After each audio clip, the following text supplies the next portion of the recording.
সেদিন ক্লাসের সবচেয়ে সুন্দরী মেয়েটি দাঁড়িয়ে কাঁদতে কাঁদতে বলেছিল আমি নাকি তার বুকে হাত দিয়েছিলাম, আমি নাকি তাকে নষ্ট করতে চেয়েছিলাম।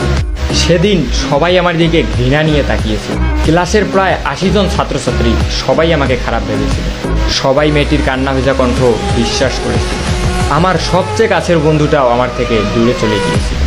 আমার সবচেয়ে প্রিয় শিক্ষকটাও আমার গালে চর মেরে বলেছিল তোমাকে সবচেয়ে ভালো ছাত্র ভাবতাম, তবে তুমি আজকে যে কাজটি করেছো তার জন্য তোমার উপর থেকে আমার সমস্ত ভালোবাসা শেষ হয়ে গিয়ে। যে নিজেকে একজন ভালো মানুষ হিসেবে প্রতিষ্ঠিত করতে পারে না, সে যত ভালোই ছাত্র হোক না কেন, কোনো লাভ নেই। একজন লোকের সবচেয়ে বড় পরিচয় হচ্ছে সে একজন মানুষ। তুমি এখনো মানুষ হতে পারোনি, যদি পারো মানুষ হয়ে যাও। সেদিন আমি ক্লাসের কারো দিকেই চোখ তুলে তাকাতে পারিনি। কোনো অপরাধ না করেও নিজেকে অনেক বড় অপরাধী মনে হয়েছিল। আমার দুঃখটা সেদিন কারোর সাথে শেয়ার করতে পারিনি। যতটুকু সময় ক্লাসে ছিলাম শুধু মাটির দিকে চেয়ে চোখের পানি ফেলেছিলাম। সেদিন আমি বুঝেছিলাম চোখের পানিরও দাম কম আর বেশি হয়। কারণ মেয়েটার চোখের পানি দেখে সবাই ইমোশনাল হয়ে গিয়েছিল। আমি সত্যিই মেয়েটার সাথে এসব কিছু করেছি কিনা এসব কেউ ভাবেওনি, চিন্তাও করেনি। সবাই মেয়েটার চোখের পানি দেখে তার সব কথাই বিশ্বাস করে নিয়েছে।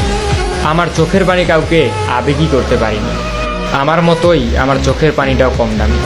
আমি সেদিন ক্লাস থেকে চলে আসার সময় আবার ওই মেয়েটির সাথে কথা বলি, যে সবার সামনে আমাকে খারাপ বানিয়ে দিয়েছে। তার কাছে গিয়ে বলি তুমি এমনটা না করলেও পারতে। তুমি হয়তো ভেবেছিলে এমনটা করার পর আমি তোমার সম্পর্কে মানুষকে অন্য কিছু বলবো যা কেউ বিশ্বাস করবে না।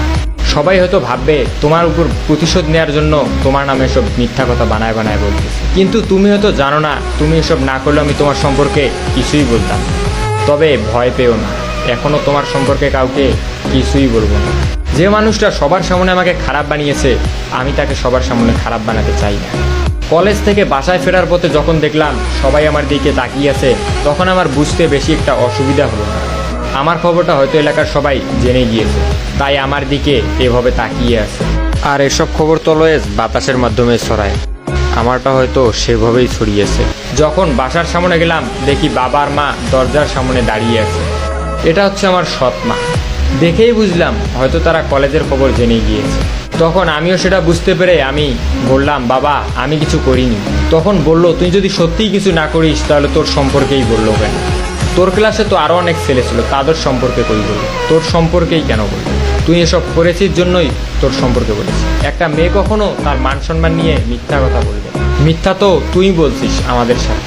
সৎমা যখন আমাকে কথাগুলো বললো তখন আমি চুপচাপ দাঁড়িয়েছিলাম, মাটির দিকে তাকিয়ে চোখের পানি অঝরে ফেলছিলাম। কি বলবো কিছুই বুঝতেছি না। কিন্তু হঠাৎ করেই মা বাবাকে যে কথাগুলো বললো এগুলো শোনার জন্য আমি মোটেও প্রস্তুত ছিলাম না। মা